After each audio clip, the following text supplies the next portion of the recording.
Um, let's start.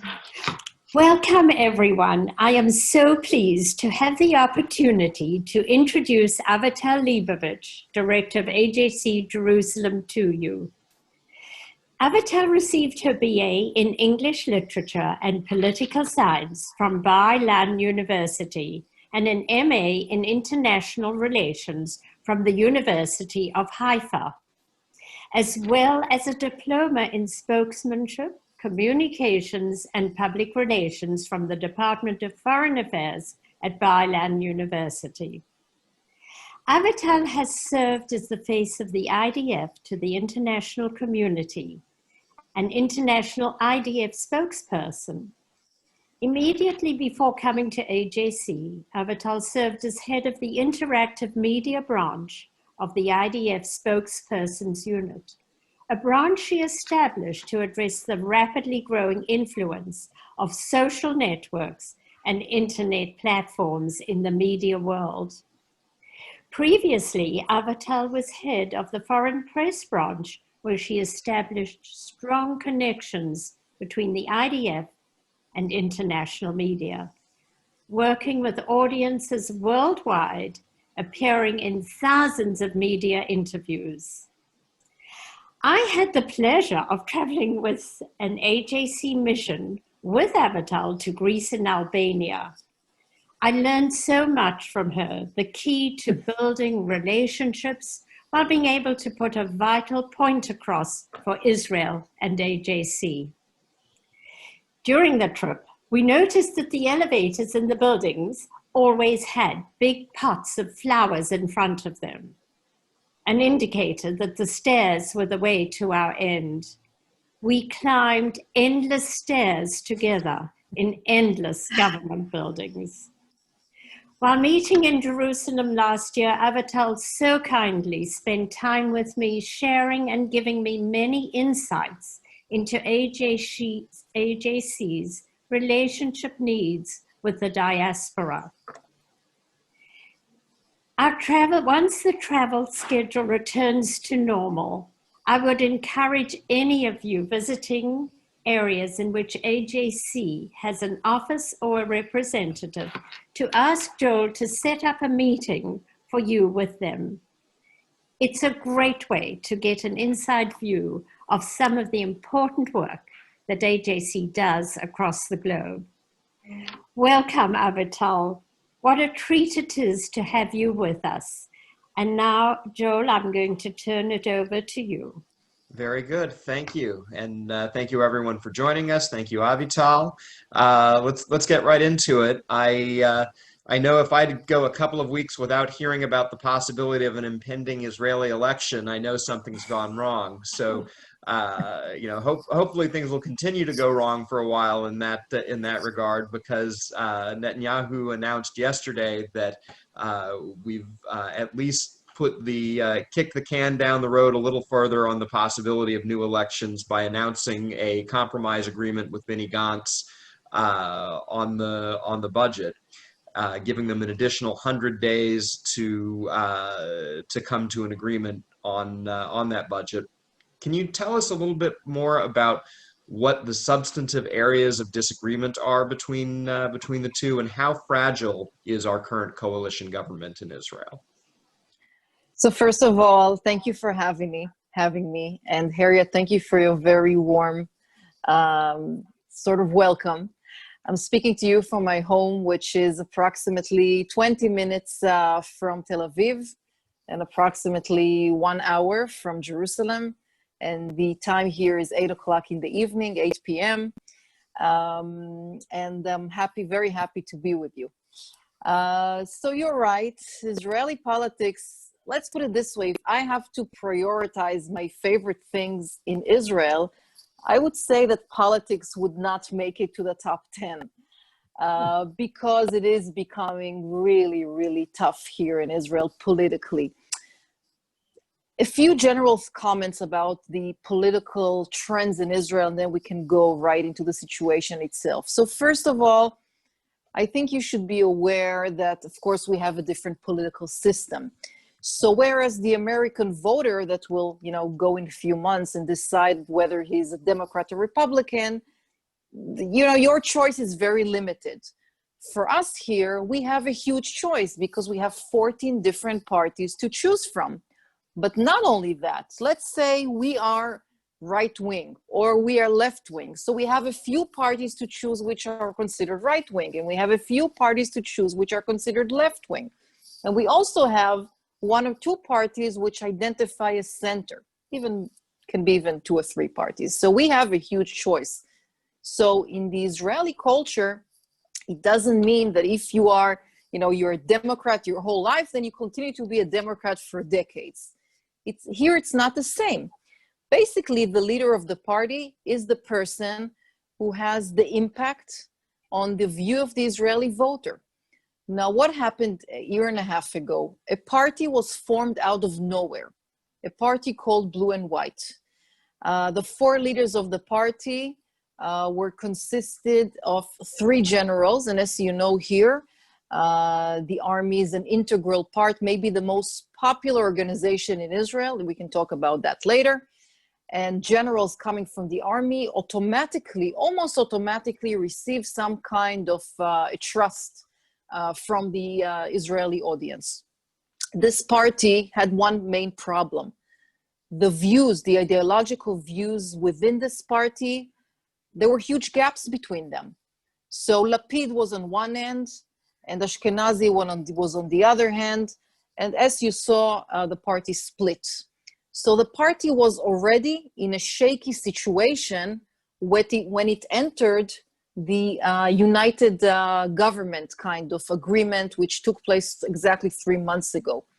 Now, the point of the government was to be some sort of an emergency government that needs to deal with all the COVID-19 implications, immediate implications, which has to do, of course, with health, with unemployment, economic issues, welfare issues, and so education, and so on and so forth. In reality, what we've seen is something that I think most of the Israelis would have told you, that this government will not last, because it was an artificial coalition.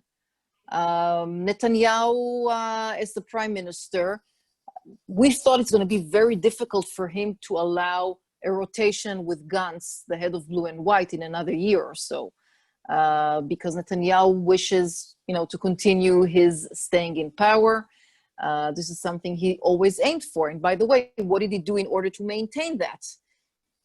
Just last week, we can talk about that also later, Israel signed or agreed to have some sort of an agreement with the Emirates.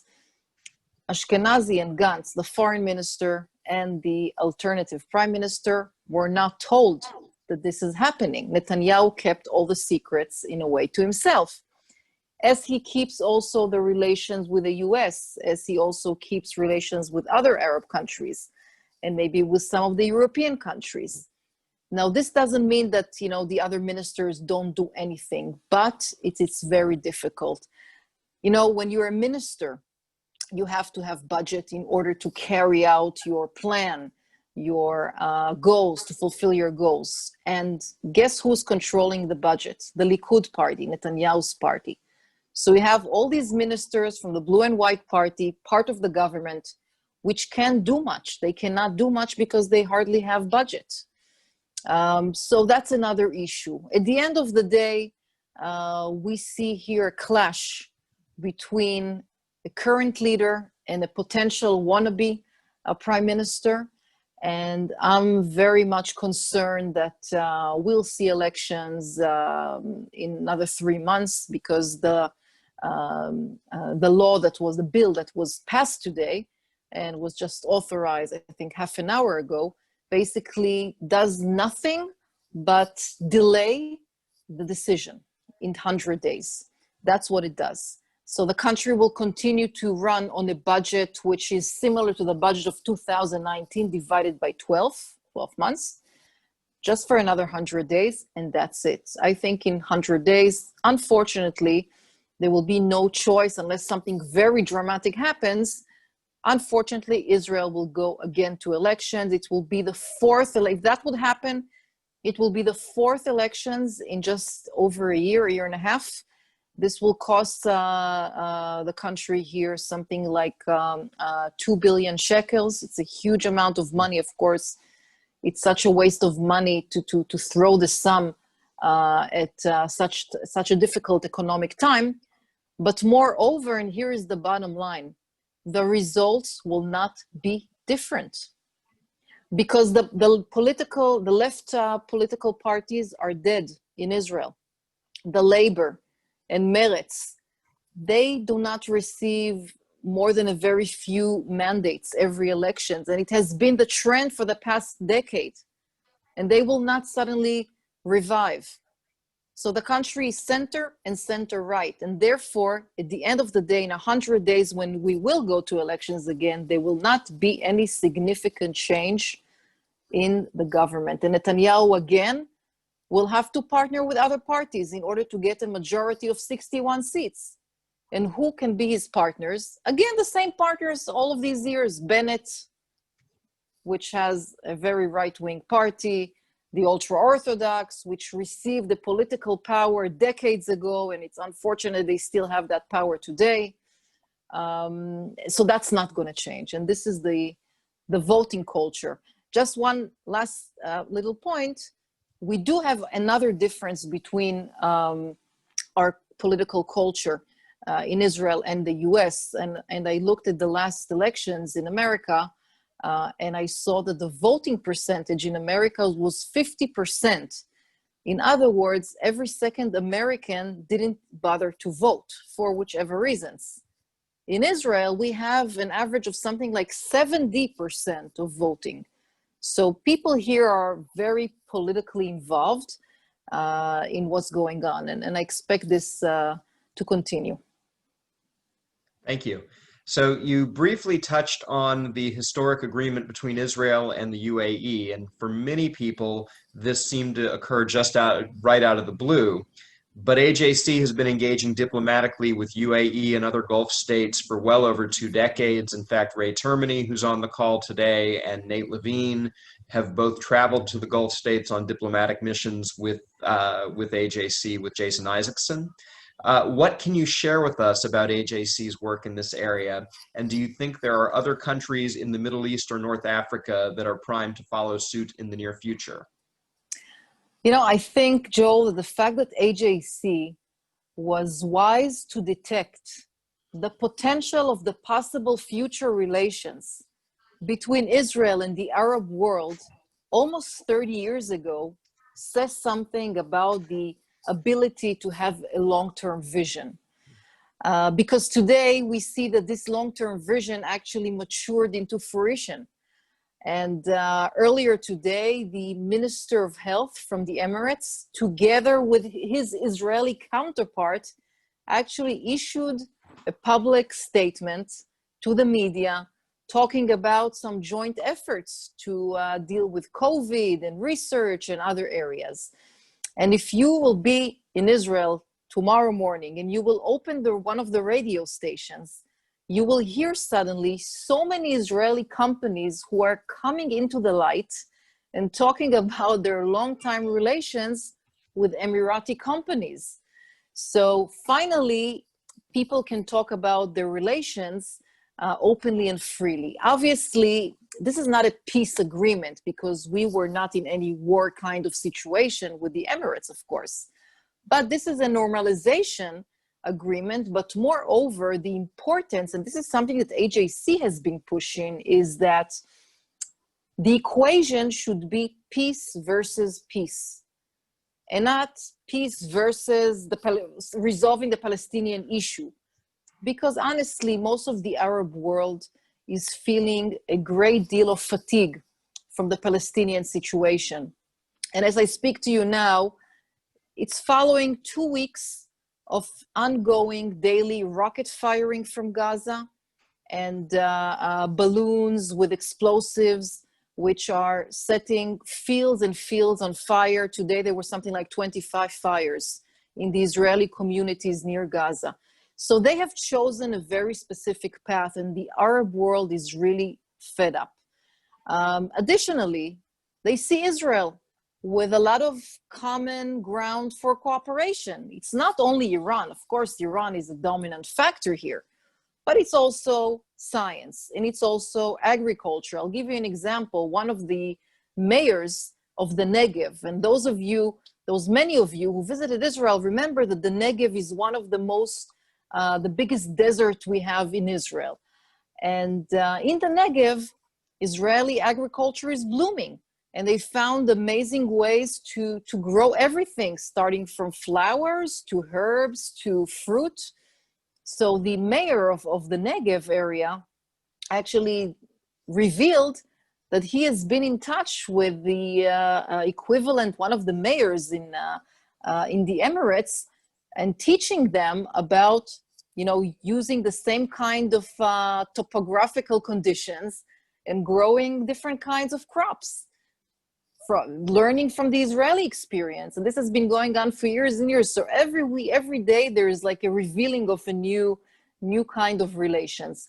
I think AJC has contributed to this. I think AJC is continuing to contribute to this as well, because we do visit other countries as well, and we do have other relations. And I think this is the biggest asset when you're not a formal government official, then sometimes or many times or often the credibility you receive is a lot higher. And Harriet, you mentioned the visit in Albania, and you saw, the doors that were open to us in every way.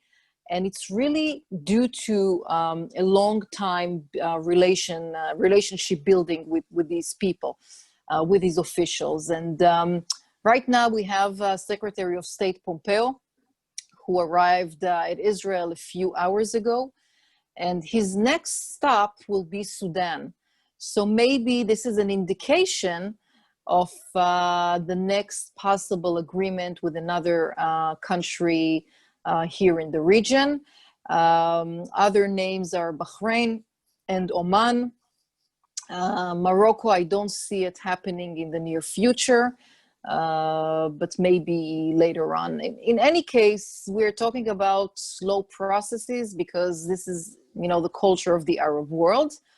But I can tell you that many Israelis around me cannot just wait to get on a plane and fly to Dubai and Abu Dhabi and experience what the country has to offer. And by the way, many Emiratis are talking about buying real estate in Tel Aviv. Giving official interviews in Israeli newspapers in their names and their official positions.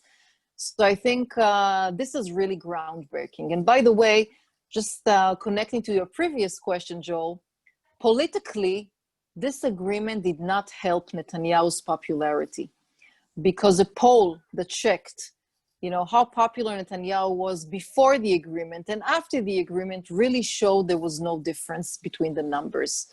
So when you have this COVID situation and unemployment has risen and the economic situation is complicated, this also probably is an indication in Netanyahu's popularity.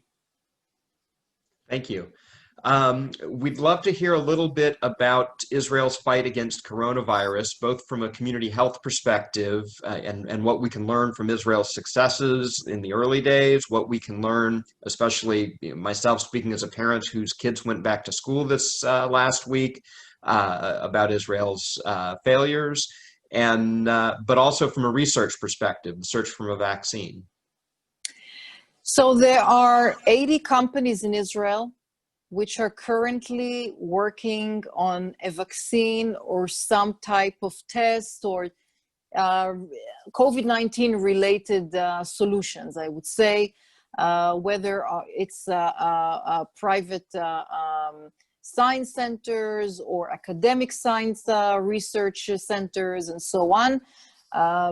One of them you should pay attention to is called the Biological Center, Scientific Center in Nes Ziona. This is actually a place that was originally built by the Ministry of Defense, and it's supposed to be ready for any kind of biological attack Israel may have.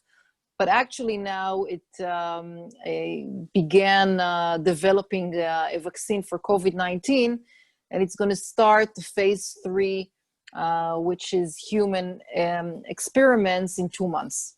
So this is something to follow. In addition to that, there is the Weizmann Institute, which is also something is a very, very famous research scientific center, which are also having some revelations. Now, as for the situation on the ground, we have very small numbers at the end of the day. The number of deaths we had from COVID is around 800. I'm talking about the last 6 months altogether. So it's relatively low numbers. Most of them, I would say, are people over the ages of 70, but not only. I think that we are very different from the American health system, because in America, each governor can have its own policy. And this is the core difference between the way we deal with a pandemic and you. In Israel, we have one health minister, one health ministry, and they set the tone for the entire country. So a mayor can decide suddenly that in his city, people will not wear masks. Everything applies to the entire country. So we have to wear masks all around when we go to public places, when we go to the streets, when we're in the parks, when we're in malls. The education system, actually the infection rates among very young kids is very, very low, almost non-existent. So basically the restrictions here are for ages from 6th grade till the end of high school. Next week, the kids are returning to school, but they have returned also in May, by the way. I mean, they have completed the previous year. So September 1st, they're returning. From 6th grade until 12th grade, they will study 2 days in school physically, and the rest will be via Zoom. Everybody has laptops, so most of the people have laptops. It's not really something that they're not used to.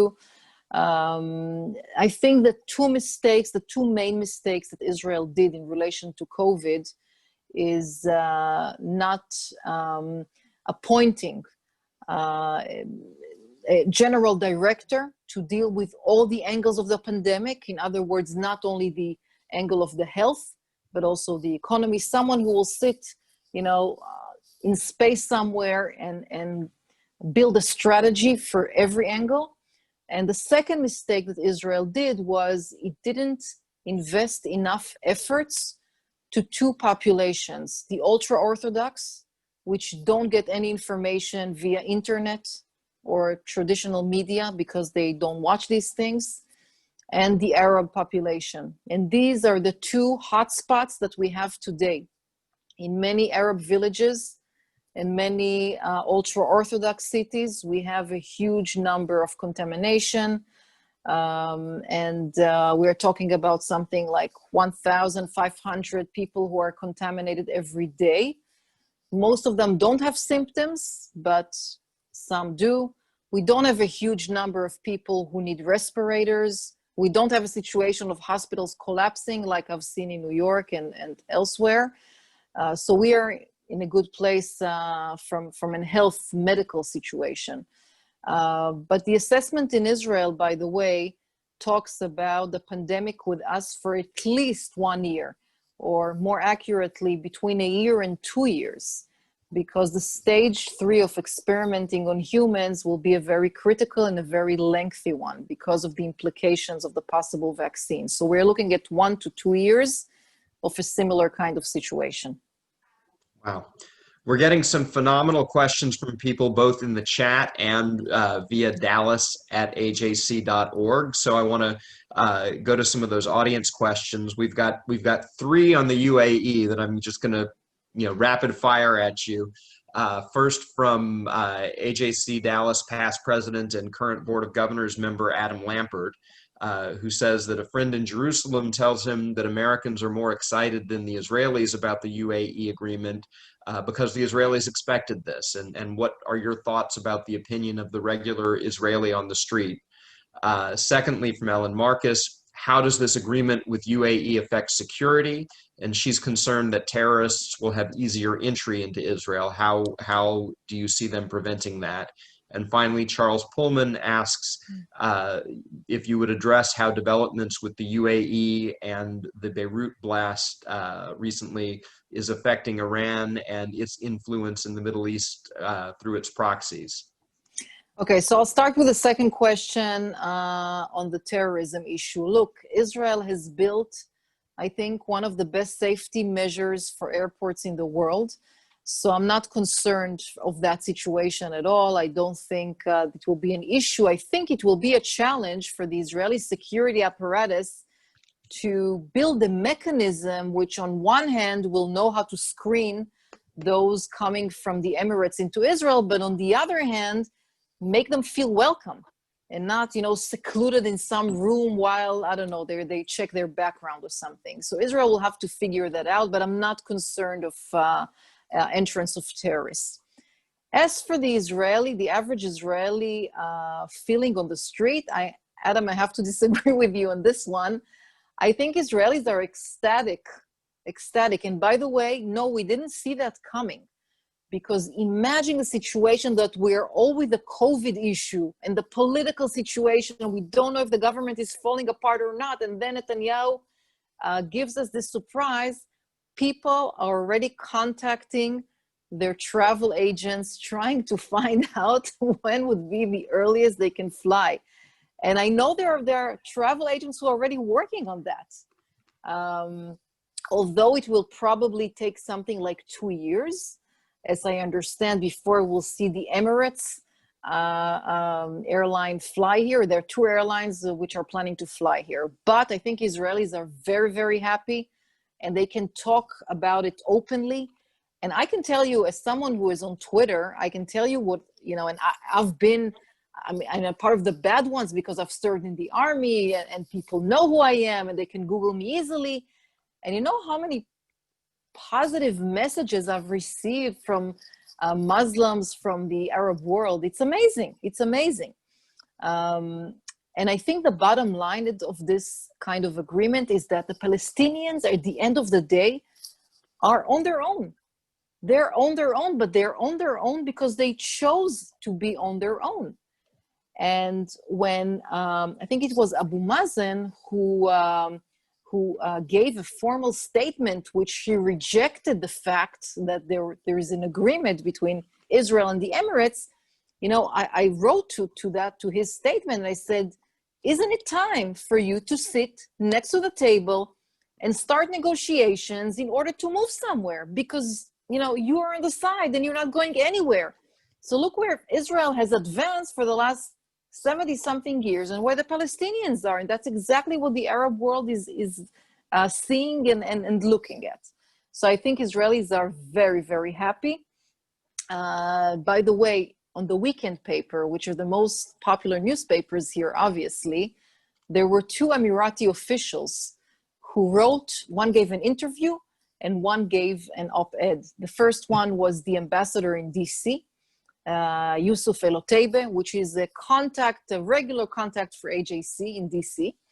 And he wrote a very optimistic op-ed, which opened with the following words: "Welcome to the neighborhood." And the other interview was by the Deputy Minister of Foreign Affairs of the Emirates, a young guy who's 40-something. And he spoke about his friends wanting to buy apartments in Tel Aviv. And how would we feel if we would have Emirati neighbors? So we are in a different place today. And the fact that it's out in the open is something quite new for us. And I think that also I would just take the risk and say that from a culture perspective, we also have a lot of things in common as well. So that's about that. As for the Beirut explosion, that's a totally different story. Because although this explosion took place in Beirut, and it's not an Israeli orchestrated explosion in any way, of course, I'm sure you know that, but the problem is that this is just another, I would say, crack in the fracturing country called Lebanon.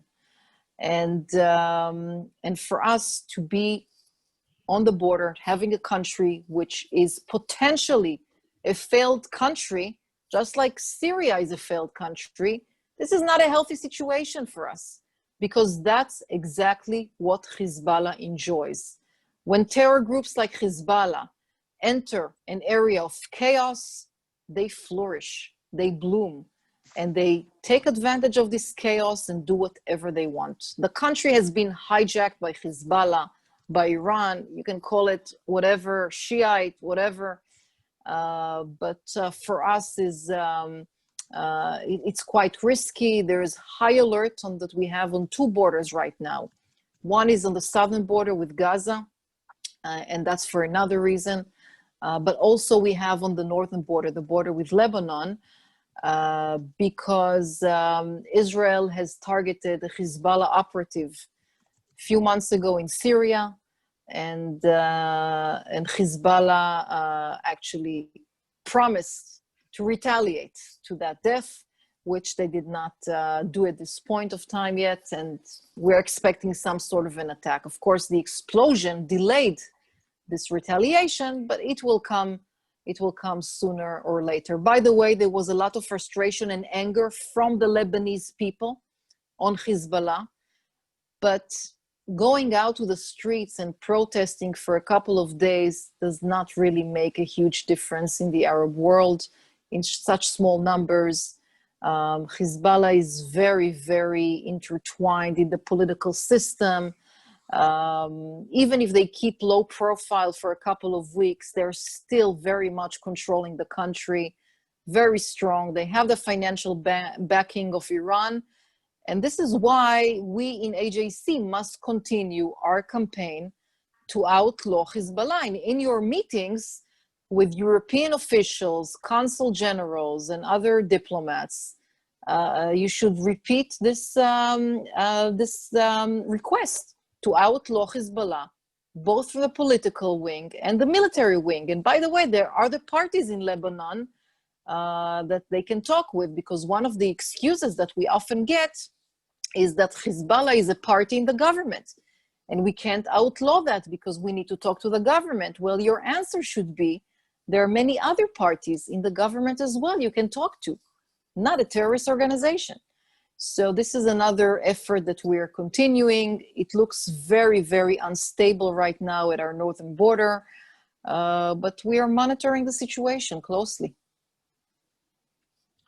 Very good. And this would be a great time, speaking of in meetings with diplomats, for me to mention that our Southwest Diplomatic Marathon is coming up on the week after Labor Day, so September 8th through the 10th. And I encourage everyone to sign up for that. We'll have briefings from Avital and all of our international experts, as well as Jason Isaacson. We will have meetings with consuls general from all over the world. And because we're doing it virtually this year and not actually in Houston, members of the Dallas Diplomatic Corps will participate. We have an evening panel that Harrison Yass is going to moderate with the Canadian and Mexican consuls general about USMCA and immigration, and it should be really fascinating, and also an opportunity for us to mention those important advocacy points. So, and I will try to post the link to that in the chat momentarily. Can I just give you just another, with your permission, just another soundbite, another talking point in your conversations, because we are looking at a new Middle East, a new order in the Middle East. And when you raise the topic of outlawing Hezbollah, at the end of the day, you know, your interlocutor, when you're talking to that diplomat or the consul general, obviously that person would want, you know, to see a thriving, a successful Middle East. And in order for the Middle East to continue to be successful and thriving, we need to make sure it doesn't have the extremist effects in it. And therefore, when you look at this new order and you see the possibilities and the direction it's going to, Hezbollah, Iran, Turkey, Muslim Brotherhood, all of these anti-Israeli, extreme affiliated countries or personas or organizations cannot be a part of that new order. And therefore, the international community should support the stability of this kind of new ordered and organized Middle East. So this is another important talking point I encourage you to use in your conversations. Thank you. So I'm going to pivot to Asia now with a question from Manuel Rajanov. Given China's intent to increase their influence in the region and the need for Israel to foster good relationships with China, in the context of growing strains in the relationship between the US and China, what is the Israeli position on the issue, and how do you see the Israeli government navigating through this challenging situation? So thank you, Manuel, for your question. The Israeli government 2 years ago legislated a bill which basically limits the capability of China to procure companies and information-related sources in Israel. This came after they wanted to buy one of the biggest insurance companies in Israel, which of course would have given them access to a lot of information. So the government actually passed this bill, and today the Chinese activities in Israel are very limited, mainly to infrastructure. So they can build a port, they can build roads, they can build a subway, but not more than that. Very, very limited to infrastructure, and I don't see that changing anytime soon. Israel is, of course, keeping in mind its strategic partner, the US, and it will not do something that will jeopardize that partnership.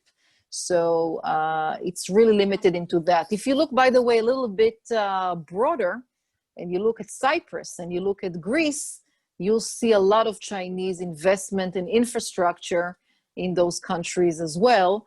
By the way, when there is a barter, and let's say for a port, I'm sorry, there's a tender for a port, building a port, and it's open to all the companies, it's a problem that we don't have a lot of American companies who actually approach the tender. So it's a problem. So at the end of the day, you know, you maneuver with a number of companies you are left with. But again, the Chinese they're really contained in the area of infrastructure here in Israel. There's only one company they bought, a dairy product company called Tnuva. They bought it a few years ago, so it's only that company, and the infrastructure, they don't go into security related issues and, you know, sensitive information, cyber or those kind of areas. Israel will not allow them to go to those places. Thank you. Ray Termini asks if there is a major difference of opinion among Israelis as to whether a Trump or a Biden administration, in terms of protecting Israel, if its existence is threatened, if there's a substantive difference, and to which would work more for Israel's benefits in the UN and with other countries. Okay, so look, most of the Israelis would consider President Trump as quite favorable to Israel, especially following President Obama and his farewell gift at the UN that we can't forget, and his Secretary of State, John Kerry, who was very, very unpopular here in Israel. And I also remind you that at that time, the administration supported the Muslim Brotherhood, which was the Egyptian President Morsi. It was Clinton first, and then it was Kerry, which was outrageous from an Israeli perspective, because basically it said to us here living here in Israel that there is a mistake in understanding the situation and who are the good guys and the bad guys here. So he came after that kind of atmosphere, President Trump. But then when he moved the embassy to Jerusalem, and when he recognized the Golan Heights, and when he submitted the plan with the Palestinians, you know, the average Israeli on the streets scratched their head, not believing that, you know, this is such a pro-Israeli president. But, and there's a but, And the but here, that in the last couple of years, as I said before, there's a transformation taking place here in the area. And the question is, what is the US's foreign policy regarding to our area? Because at the end of the day, this will have an effect on our security.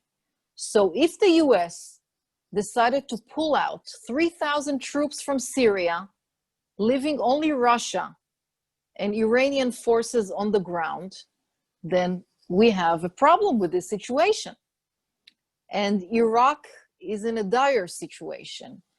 And the relations between the US and Turkey are still continuing as if nothing happened, as if Turkey is not hosting Hamas in their capital. So the foreign policy issue is quite problematic. I'm not sure every Israeli on the street is dealing with that. But overall, the image that Trump has among the average Israeli in the street is positive. As for Biden, I think he's considered also as a friend. Obviously, he's not in this position, so he hasn't proved it in a way yet for, again, the average Israeli, but I think he will be considered as a friend.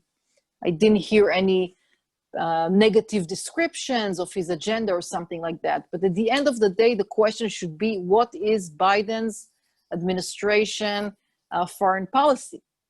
Because Trump's already, we know, is America first and not being in other areas. And I'm not saying this out of criticism, of course, because America doesn't have borders.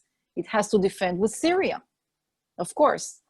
But at the end of the day, for us, we really care about the foreign policy and how will that play out. So touching back on the UAE, Adam Lampert is asking about the opinion regarding potential American arms sale to the UAE. And I think that has particular resonance here in North Texas because we're just down the road from Lockheed Martin's plant. And I know that the potential sale of F-35s to the UAE has been a particular hot button issue, and whether or not this will open the door for that. Yeah, so I'll say two things about that. And they will be true for whichever the weapon system you will be talking about, not necessarily only F-35. The first thing is the US has given its promise to make sure that Israel has the qualitative edge in the region. I know this is a bill in Congress as well. There's a decision like that, but it has been like that all of these years. And I believe that due to the strategic relations between the two countries, this will be kept. Of course, it's hugely important that it will be kept.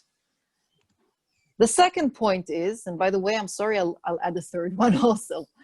The second point is, and you mentioned, Adam, the F-35. So we do buy the F-35s from Lockheed Martin, but the internal systems in the F-35s, the computerized system, are Israeli-built systems, which means that at the end of the day, we'll still have that advantage because we have our own system, and these systems we don't sell to any other country.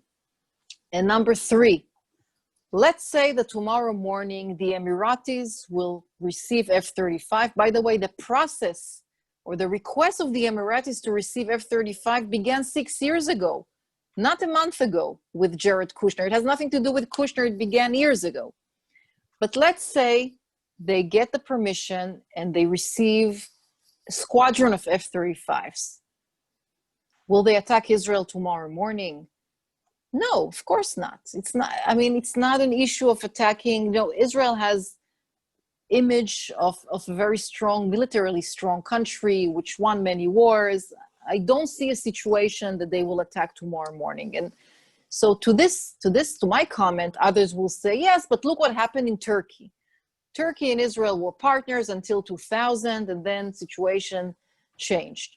Yeah, that could happen as well, but here is the difference in the situation we will have with the Emirates, which is very different from which we have with Jordan and Egypt. And here is the main difference. With Jordan and Egypt, there was a treaty signed on paper, but it never trickled down to the street.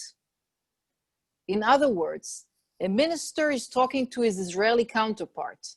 The president of Egypt is talking to Netanyahu, but it never trickled down to the street 40 years later. Here, it's totally different. Here, the Israelis are talking to their Emirati friends. And there's also the leadership of the governments which are talking to each other. I mentioned the Minister of Health, the two ministers, the Israeli and the Emirati, who gave today a public declaration. It's a totally different situation. So I do believe that the US will continue to keep Israel's qualitative edge in the region. It's critical. It's really critical in our area, especially due to the growing instability and also the growing Iranian influence. And again, this should be a talking point whenever you meet those diplomats and consul generals. So Manuel has been multitasking and has some breaking news he wants to ask about, and it may be too late breaking for you to be able to comment at length over, but worth asking. And he says, as we speak, there are reports that the budget compromise is collapsing and elections are imminent, and that the UAE deal is in limbo because of Netanyahu's opposition to F-35 sales. Can you comment on these two developments? Yeah, I'm watching now. I mean, I'm not watching, but I see it in front of me because I knew there's going to be some kind of a live kind of press conference. I'm just seeing the headlines. The elections will not take place right now. The budget crisis is over for the next 100 days. So, Manuel, you have been multitasking. I've been multitasking as well. This is just the press conference that just ended 5 minutes ago. By Ganz, the head of Blue and White Party, and he says that they will vote for the resolution, and this means that there will not be a crisis over budget. The crisis is gone for the next 100 days. Again, we'll meet again, and you can ask me again about the elections, but it will take 100 more days. And on the UA deal, perhaps unraveling because of the F-35 sales? Look, I think that we must keep in mind that the agreement between Israel and UAE is not focused only on the security, because we can't make that mistake like we did with Jordan and Egypt. We're talking about culture, we're talking about business, we're talking about science. We're talking about medtech. We're talking about fintech. We're talking about agri-tech. We're talking about biomed. There are so many options. It's not only on military issues. To my understanding, and I visited the Ministry of Foreign Affairs last week, my understanding is the next stage is that there will be teams from the Emirati side and teams from the Israeli side of officials. And each team will focus on a different area. There will be a team discussing tourism. There will be a team discussing science. There will be a team talking about education-related issues. And these teams will come up with some kind of work plans. And these work plans will be implemented at the end of the day. The question is, when will this be officially signed? And what I'm hearing is that we're looking at next month, something like that. There is both interest on the American side and on the Israeli side to kind of finalize the situation and not, drag it on for months or years. Hit the iron while it's hot, as we say. So I think it's probably we'll see a few weeks as like the ceremonial part of the agreement, but the teams that will meet on these different fields, I think this will take a while. Thank you. So one final question, and it's one I bet you don't get asked a lot about during these kinds of briefings, but I know it's something that's near and dear to Harriet's heart as a grandparent of two young men who recently served as lone soldiers. So AJC has a long-standing tradition of bringing together lone soldiers to celebrate Thanksgiving. Can you share a little bit about how that came into being, what's going to happen to that program in this year of COVID-19, and maybe an anecdote or two about particularly meaningful experience from that? Sure. You know, Harriet, I was the commander of many, many lone soldiers myself. I had soldiers who came from Peru, from Ecuador, from Hawaii, from Scandinavia, from Europe, from really all over the world. And it's amazing the motivation that these soldiers have to serve the country. It's unbelievable. And the Army actually built a whole mechanism that is meant to really make their lives a lot more easier. So, for example, they get money for housing. There are also special apartments which lone soldiers can share. They get a special allowance for being a lone soldier. And of course, benefits like visiting their families every 6 months, which I know it's difficult. I mean, not seeing your parents when you're 18 for such a long time, it's not easy. But usually the commanders, you know, try to help whenever they can. Of course, I'm talking about men and women because, you know, we have men and women. That's because I know lone soldiers and have been commander of lone soldier for so many years. I was so happy to find out that this tradition in AJC has been taking place for 14 years already. And the idea is really to give a sense of home, a feeling of home. So what we are doing usually in November, in the last Thursday of November, we turn to one of the best kosher restaurants in Jerusalem called Angelica. The next time you're in Jerusalem, you should try it out. And we ask them to pre-order turkeys, because huge turkeys we don't have a lot in Israel. I mean, here, you know, Thanksgiving, it's not really being celebrated. So they pre-order huge turkeys for us especially, and they cook it, and we do everything with the stuffing, with the gravy. We really try to give them a sense of home a little bit. We work together with the Army and also the border police, because there are lone soldiers in the border police as well. We work with the Army. The Army knows that we have this tradition, and therefore they allow their soldiers to go earlier from the base to us in Jerusalem. We hold the dinner in a very big meeting room that we have. We have between 40 and 50 soldiers, men and women, every year. This year, I don't know yet if we will be able to have it, because the Army has very strict instructions about who a soldier can be exposed to outside of his family. I have, you know, my daughter is also in the Army. She's also a soldier, not a lone soldier, I hope, but a soldier. So whenever she returns home, she has this kind of restrictions. She can't go to the gym. She can't go to a restaurant. I mean, she has to be only with people she knows and the close family and so on. So we have to see if that would be a possibility. Just final thing, when it's not only about the food and the soldiers that, you know, they sit together from different units, but we also try to bring an inspirational speaker for the soldiers, because at the end of the day, it's about being thankful. So we are trying every year to bring an interesting speaker. And one of the speakers I think the last year, we've brought, I don't know if you remember, 6 years ago, 3 Israeli teenagers were kidnapped in the West Bank and were murdered. They were 16 years old, 3 of them. And the mother of one of these teenagers contacted me a few years ago, and she heard about AJC and she wanted to meet. And I never say no to bereaved parents. And she said to me that when they were sitting Shiva, she got support from Jews all over the world. And it was the first time she felt the relations between the Jews in the diaspora and Jews in Israel. And she decided to dedicate a portion of her life to bringing the two together. So I invited her as an inspirational speaker to those lone soldiers last November.